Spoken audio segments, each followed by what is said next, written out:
This video will introduce you to a mathematical concept called vectors.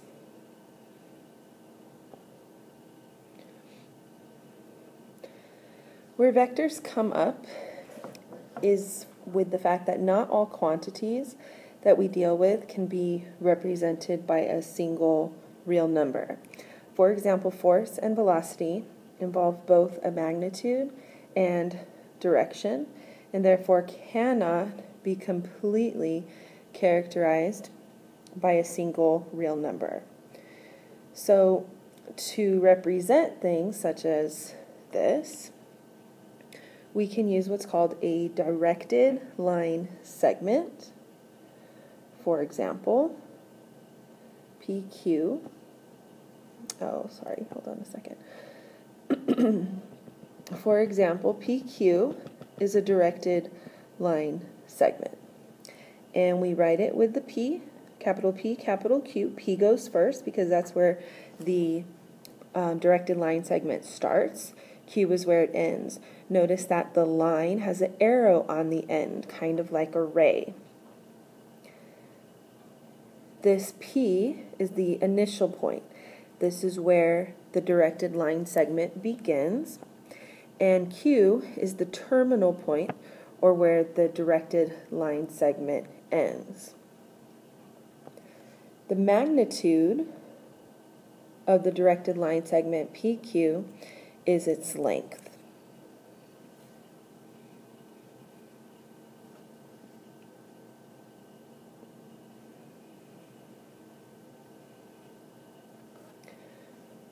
When we look at directed line segments, we call them equivalent if they have the same magnitude and direction. So let me show you a few examples. If I consider PQ and MN, if I look at these right triangles that both make, I see that they have the same base, the same height, both are right, so they both have the same length of the hypotenuse. They also both go in the same direction. So I can say that PQ and MN are equivalent. Here's another example, AB. If you look at AB and you compare it to PQ, you will notice that it goes in the same direction. However, if you look at the triangle formed, it is not the same base length, not the same height. Therefore, the hypotenuse is not the same. So we would say that PQ and AB are not equivalent. And that's because they have different different magnitude. Here's one more. This one is called CD. Begins at C, ends at D. But these two are not equivalent. Although they have the same magnitude, they have different direction. MN goes up and CD goes down.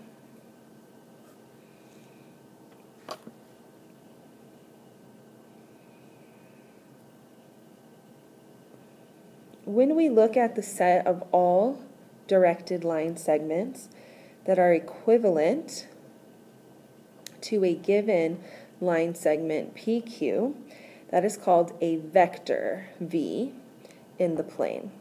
And it's written like this. And notice that that V is like a bolded V, vector. Vectors are usually denoted by lowercase boldface letters like U, V, and W. But when you're writing, it can be difficult to write the bold, so we also write it using the directed line segment notation. If we take the vector and we place it on the XY plane with its initial point at the origin,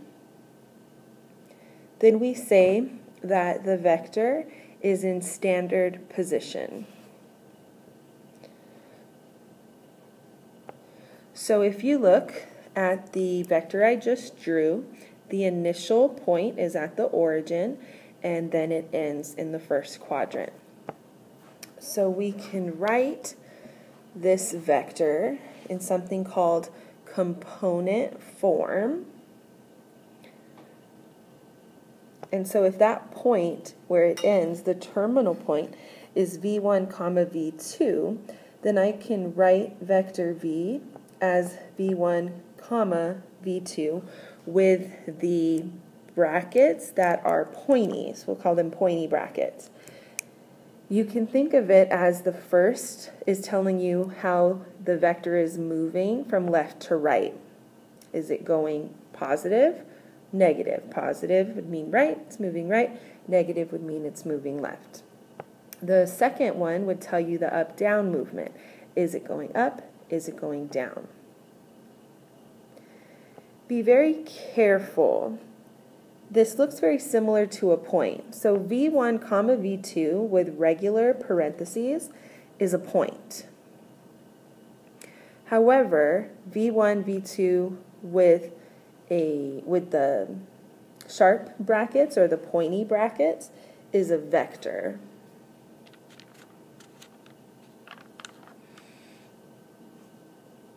So let's take a look at an example. First, I want you to draw a vector that has an initial point of 2, 2 and a terminal point of 5, 1. After you do that, I want to draw the vector in standard position and then write the component form of the vector. So if I think of a coordinate plane, I can find my first point, 2, 2. That's my initial point. My terminal point is 5, 1. And this is a directed line segment, so it needs to start at 2, 2 and go to 5, 1. So I use the line and the arrow to signify the direction.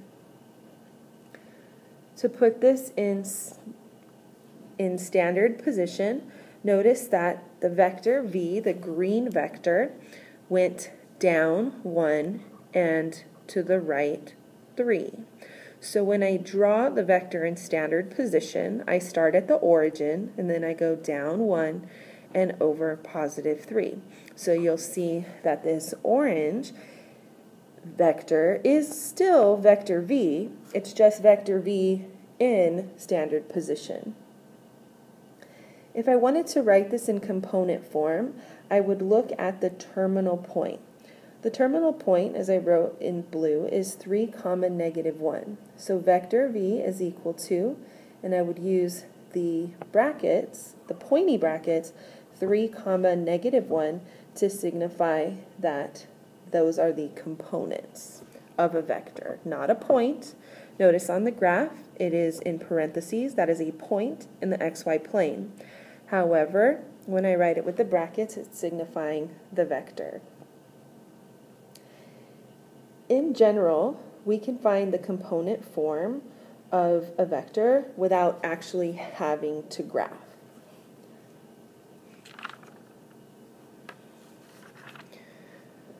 So if we considered our last example where we had the vector v that had initial point 2, 2 and terminal point 5, 1, and it had component form of 3, -1.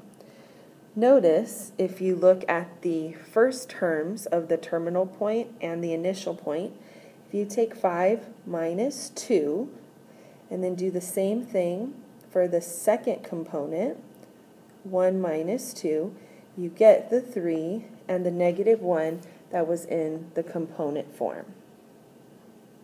So if you did not want to draw it, in general, if you had an initial point and a terminal point, then you could find its component form by subtracting, like this.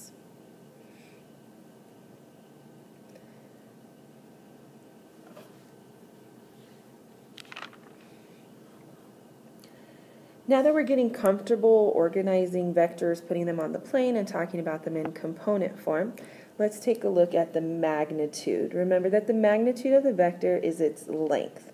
We can denote it like this with the double line or the single line. And how we calculate the magnitude of a vector, you could think of it using the distance formula. You could also think of it as Pythagorean theorem. So let's say this was my vector v. And that point we'll call v1, v2. And if you look at this right triangle, the base is v1, the height is v2. So using Pythagorean theorem, if I call that c, then c squared equals v1 squared plus v2 squared. And I could solve that for c. Oh, not what I wanted to do. So sorry. Still getting used to this. It's been a while. So there we go. We would get c equal to plus or minus if we use Pythagorean theorem, and this distance would be the positive. If you wanted to think of it as distance formula, you could use the distance from point 0, 0 to the point v1, v2, which is here in green. Using the distance formula, it would be the square root of v1 minus 0 squared plus v2 minus 0 squared. And that would simplify to the same thing we got when we used the Pythagorean theorem. So the magnitude of vector v is v1 squared plus the square root of v1 squared plus v2 squared.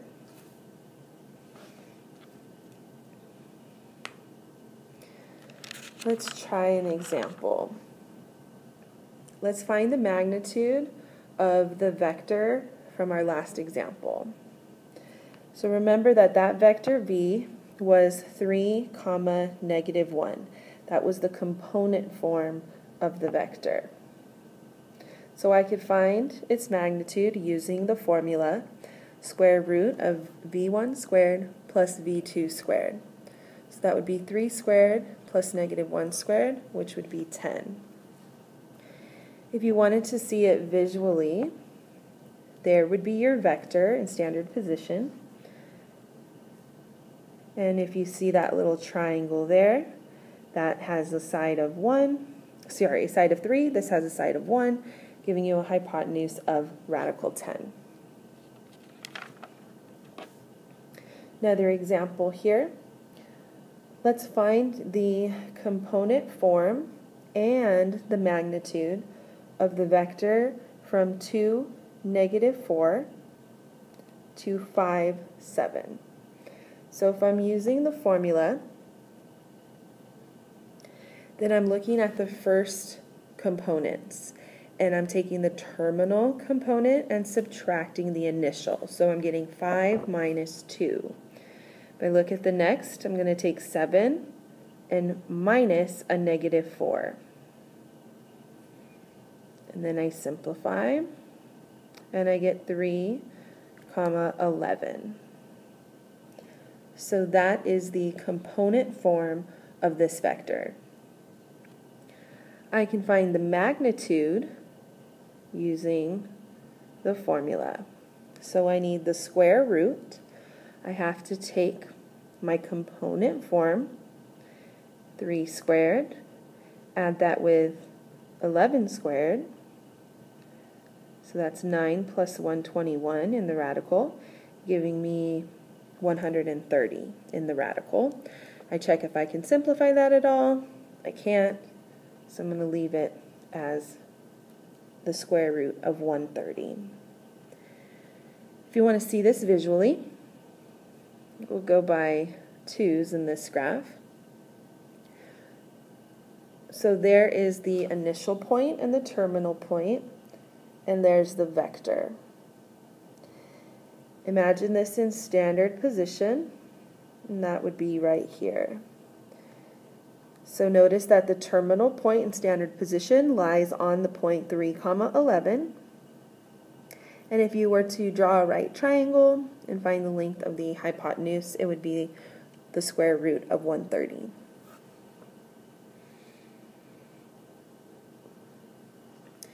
Now that we know how to deal with vectors in component form and find their magnitudes, we can learn some operations that go with vectors.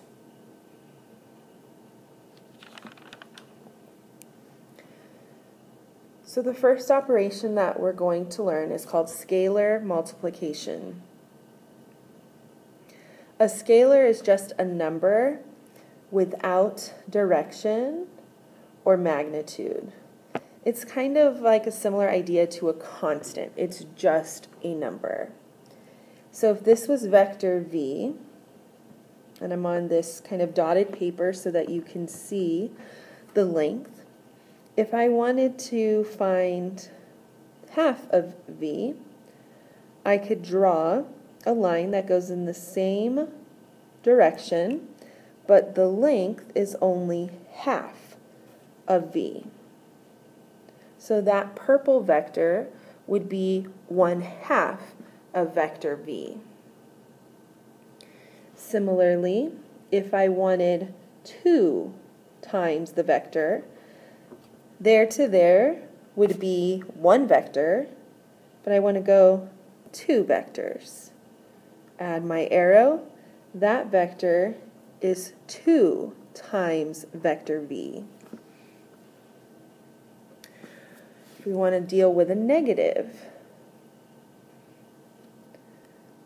so the same idea in that the length, the magnitude of vector v is going to be the same, but it needs to have opposite direction. So notice the blue has the same length, the same magnitude as the black vector v, but it is going the opposite direction. So we say that that's negative vector v, or opposite of vector v. Now that we're starting to see it visually, that's what we just did here, we can think of it and do it algebraically, which is mostly what we're going to do. And in order to do that, all we have to do is multiply component-wise, meaning multiply each of the components of the vector by the scalar.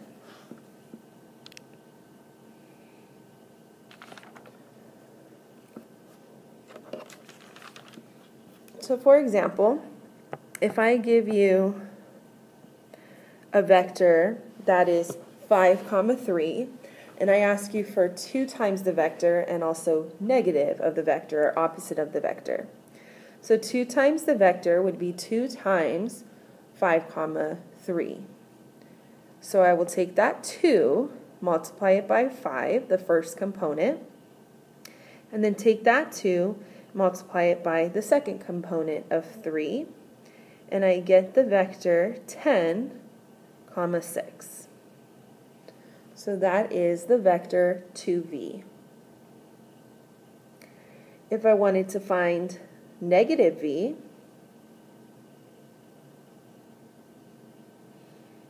that's like the negative being multiplied to each component. So negative 1 times the 5 and negative 1 times the 3, giving us negative 5, negative 3.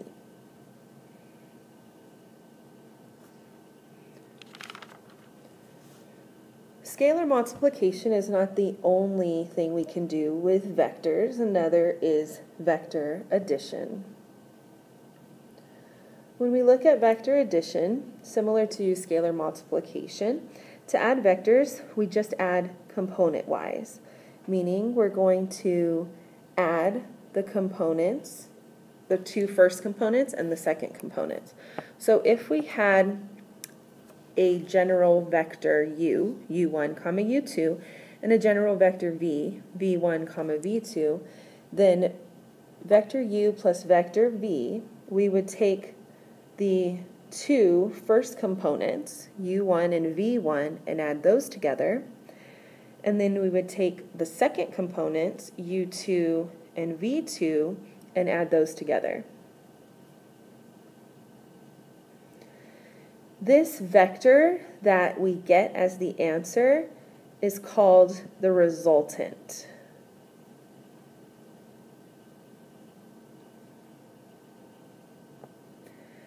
If you want to think of this visually, we're essentially going to add the vector v onto the end of the vector u. So let's say this is my vector u, and this is my vector v.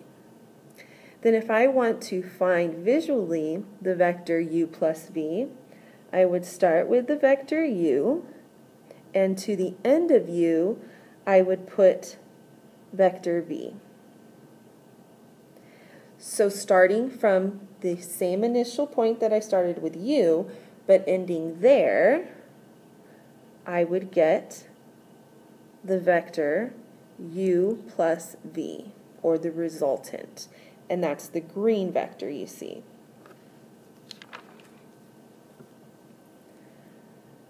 Let's try this with some numbers. Here's another example. If u is 1, 2, and v is -3, 1, both vectors, find the following. So for part A, we need to find the vector, the resultant, of vector u plus vector v. So there's vector u, and there's vector v. I need to add component-wise. So I'm going to take the first component of both. So 1 plus -3. That's going to be my new first component. And then I'm going to take 2 and add the 1, so the 2 second components, and then simplify, and I get -2, 3, and that's my resultant. Continuing on, let's take a look at B. At B, we're doing 2 times vector u minus 3 times vector v. When you're subtracting, it's equivalent to addition of the opposite vector. So really what we're looking at is 2u plus 2v. Those should be vectors. So that's 2 times vector u, which is 1, 2, adding that with -3 times vector v, which is -3, 1.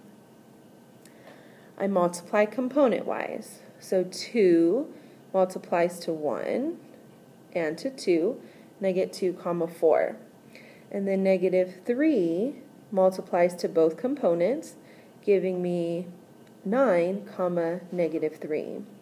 And now I add component-wise, so I add the 2 and the 9, and then the 4 and the -3, and my resultant is 11, 1. Lastly, let's take a look at C, which says -u plus 1/2 of vector v. So that's -1 times the vector u plus 1/2 times the vector v. Multiplying component-wise, so the -1 to both components, plus, and now I'm going to do the 1/2 to both components. I get fractions, but that's not a problem. So I get -3 over 2 for my first component and positive 1/2 for my second component. And then to add, I'm going to add the first components together and the second components together. So -1 plus -3 over 2 is going to be my new first component, and -2 plus 1/2 is going to be my new second. I simplify and I get -5 over 2, comma, -3 over 2, and that is my resultant for C. This concludes the video for Introduction to Vectors.